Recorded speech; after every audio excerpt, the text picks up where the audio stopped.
Hi, everybody. This is I'm going to try not to make a really long video. I'm going to try to do segments. So this one, I'm going to concentrate today on lesson planning, but the who, what, where, when, kind of the bedrock of what we need to be thinking about, what we need to understand before we get into lesson planning. Some of you already write lesson plans.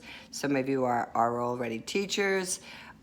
So a class like this, we have many different levels of people entering into the teaching field and also into lesson planning. So if this is below you, I apologize. But I wanted to start off because I find that lesson planning at this day and age has been very tangled, and it is not what it was 10 years ago because of EdTPA. And we have, it's a monster right now, but you all get through it. And that monster has been created to make us really be in alignment with other subjects, really be able to assess, really be able to plan, really be able to understand what we're doing with our domain, our subject matter, in the bigger scheme of a child's learning or a young adult's learning or an adult's learning. So I want to go into a couple basic things. I'm out in the field all the time. I've been teaching courses for 20 years at the college level, and lesson planning is the everybody comes from a different approach, or they're stumbling on some things along the way. So first of all, the who. Who is this lesson plan for? Who is it for? Well, it's for a few different people. The first person it's for, number one, is for you, because you need some kind of documentation and record keeping as a teacher, the path, the trajectory of what your student is learning. Now in the arts, if it's dance or music or visual arts or whatever it is, theater, we have a discipline, a field of work that has something really it's really hard to nail down because it has to do with performance or point of view, or it's very subjective. So we're not cut and dry like math. We're not cut and dry like science, that there are facts and our students learn the facts and they move on to the next level of the facts. And so that's another really big reason why this is so difficult for the arts to be pegged into a format of lesson planning. So let's keep it real simple. Let's make it really doable. And that who, first of all, it needs to be for you.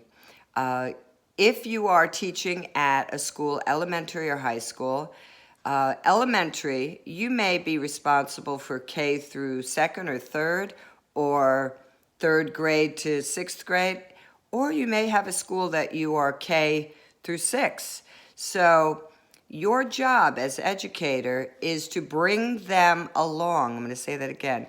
Bring them along in their learning all through those different developmental levels of those ages of skills and aptitude of learning within our field, and so many, many things. So your lesson plans over your years will be a body of work of how you take your students through each year. So there's an overall curriculum, and then there are these lesson plans that are the building blocks.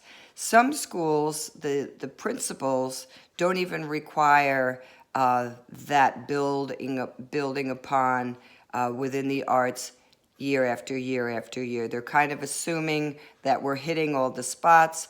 So you have to know that when a child enters in kindergarten, by the time you're sending them off at 5th or 6th grade to junior high, that they have learned all those skills that they need for moving on. You're responsible for that.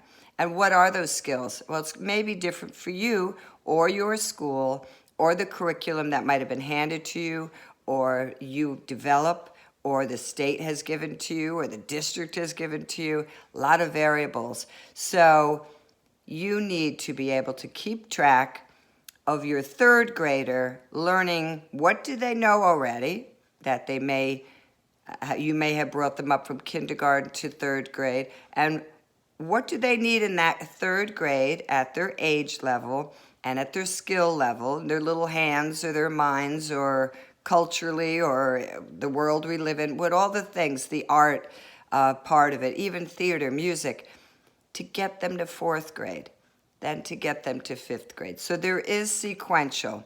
So that who of you being that person carrying your students through that is the number one thing in choosing what you are teaching about. Who's the other who? Well, the student is the who, but that was kind of wrapped into what I just said, that you're taking them through that. And you have your special learners, you have your students who excel, you have students from other cultures, you have students, a big gamut of who that student is. And that's another very tricky part of what we do as an educator, number one, and in the arts, a really big chunk of what we do. So there's no mathematical formula, 2 + 2 = within our domain. So the who, that is another really big who, besides ourselves as educator, the students who we're serving, is your administrators. Administrators many times are not an art educator. So they may be coming from a discipline that they don't know anything about the arts. So they're looking at it in terms of formatting, just like the second grade teacher or, any other classroom teacher. And also when we get into the high schools, that body of what we're teaching them is different than elementary. What do they need to know if they're only having one studio art class or one theater class as an elective? So think about, what we have to get for that student, and the administrator wants to see that you're getting that for the student. They may not be really clear about it, but that lesson plan, that curriculum needs to show them that you're the expert at it and you are taking those students through. So administrators, many schools have a lesson plan that they use. It is not the EdTPA one that is a very lengthy, involved lesson plan. That serves the who of the state to be able to say this teacher gets the stamp that they are a New York State certified teacher. That's a different who. And that's only why you're doing EdTPA that you will probably use the EdTPA lesson plan. It is the most elaborate and extensive of all. Why is it? Because the state is putting their stamp on it that you're a certified teacher in the state. You will probably never use that again, but it is very elaborate to take all of you through every level, everything that you have to think about and you have to know, and you are assessed to make sure that you can do all that. Don't be intimidated by it. I've had many students really freak out about it, and I've had some say, hey, I'm going to do the best I can. I know what I'm doing, feel confident, and I advise you all to do the same thing. So again, lesson planning for student teaching is going to be different than when you are serving the who of the administrator once you get your job, the first year of teaching job, or maybe you've been teaching for a while. That administrator, that district may have a lesson plan that they've designed that has blocks, very basic, so that everybody can, at a glance, look at it. So lesson planning is not one formula that fits all. So the who, for you, make sure that you're bringing your students through the body of knowledge they need to prepare them as citizens, as people, as creators, as people who contribute and problem solve. And then the who of the student, that they're getting out of your lesson plan what you need to, what they need to learn, and the administrators will always be a fluctuating thing of the lesson. Another thing administrators look for, that part of the who, different times of the year. Let's look at elementary. There's Martin Luther King Day. There may be more accentuation on cultures and people and history. So many times the school curriculum will pull us into certain parts of our domain of art education that allows us to ride this timeline of or subject line of what a school, an administrator is expecting us to do.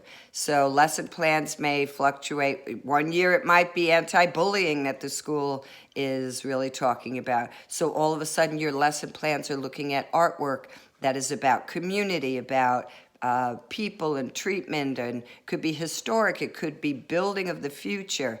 So we as art teachers, and it could be music or dance, it could be theater, we're the surfer within the schools to pull a lot together. All right, and high school, it could also be contemporary subjects going on within the world, within politics, with all kinds of things that lessons get generated about. All right, so that who is today's focus, and